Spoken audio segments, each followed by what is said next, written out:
Contingency Log, number 110.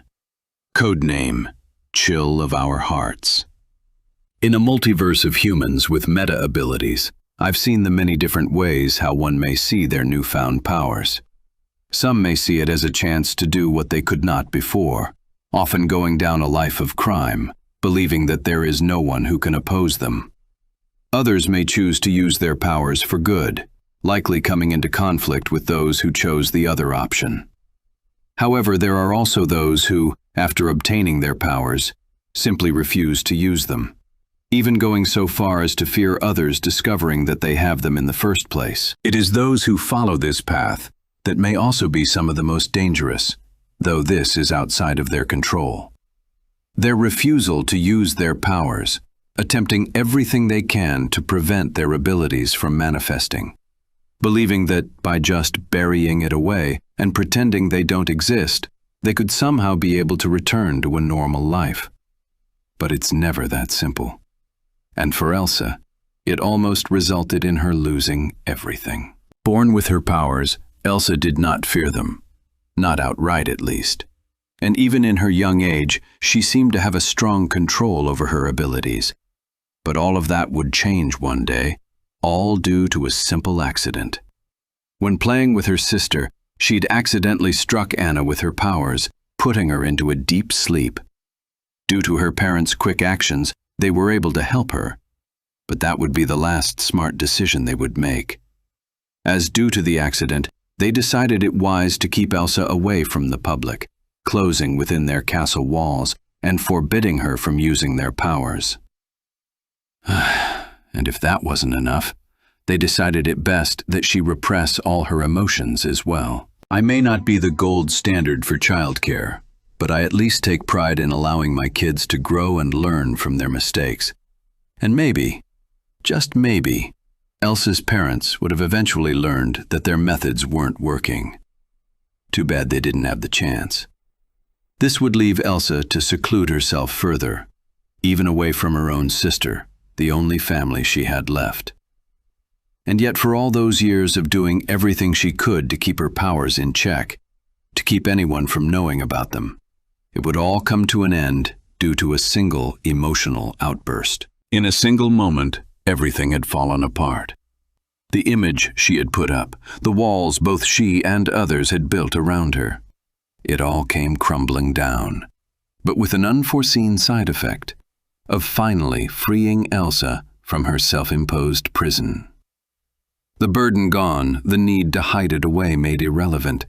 Elsa found herself capable of using her powers again, as though she had been for her entire life.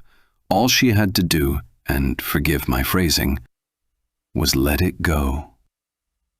Side note, whoever hacked the Watchtower's intercoms to play that song on an endless loop, know this: I will find you. That said, while Elsa believed she could control her powers again, there was one side effect she was unaware of, which was that she was unintentionally causing her kingdom to slowly be engulfed in an endless winter. Not surprising for one of the 5 chosen nature spirits. Fortunately, she had someone who would still stick to her side, even after all these years. The bond Elsa and her sister had between them allowed her to gain true control of her powers, and saving Arendelle from its fate in the process. I'm no stranger to combating opponents with cryokinesis, though for Elsa, it's not that simple, as her powers are not some simple mutation, but one granted to her before she was even born. One of 5 different spirits, each with their own abilities. But Elsa wasn't just simply granted control over one of the elemental forces. She was also selected to become the bridge between humanity and the magic of nature. Where have I heard that before? Bridge or not, Elsa is no pushover, as she can do more than simply conjure ice and control the weather. Not only is she capable of creating highly detailed ice constructs, such as when she created Howone Castle in the snow, but she can take her powers a step further, using them to forge ice golems with complete sentience. The 2 examples we've seen being Olaf, her first attempt, and likely accidental one at that. Her second attempt, which was apparently named Marshmallow, was not only intentional, but it was far larger and stronger than her first.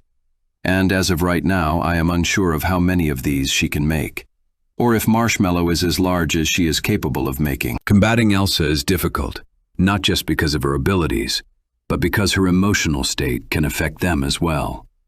Mind you, the blizzard she'd unintentionally created in her home country was during a time where she believed she was in full control of her powers. In a high-stress situation like, say, a man in a bat costume attempting to subdue her, there's no telling what her fight-or-flight response will cause. Which means my approach must be where I work best, directly from the shadows. I've done my research of Arendelle Castle and the surrounding village, and I believed I found several weak points which would allow me to enter unseen.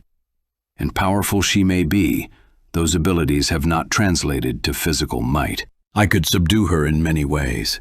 Fast-acting narcotics, knockout spray. A chokehold may be a bit too much, but you get my point. But should I need to confront Elsa, there is something I need to keep in mind. Elsa was born with a purpose, one which took her many years to learn of. I've seen what the divide between the magical and non-magical worlds have caused. One unable to even perceive the other, unprepared and unable to defend themselves from any and all malicious beings of the magical world.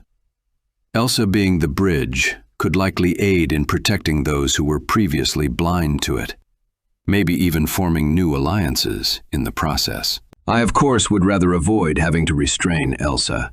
She had already spent so much of her life trapped away in a prison, one forged through ignorance, disguised as love, and one made of her own design.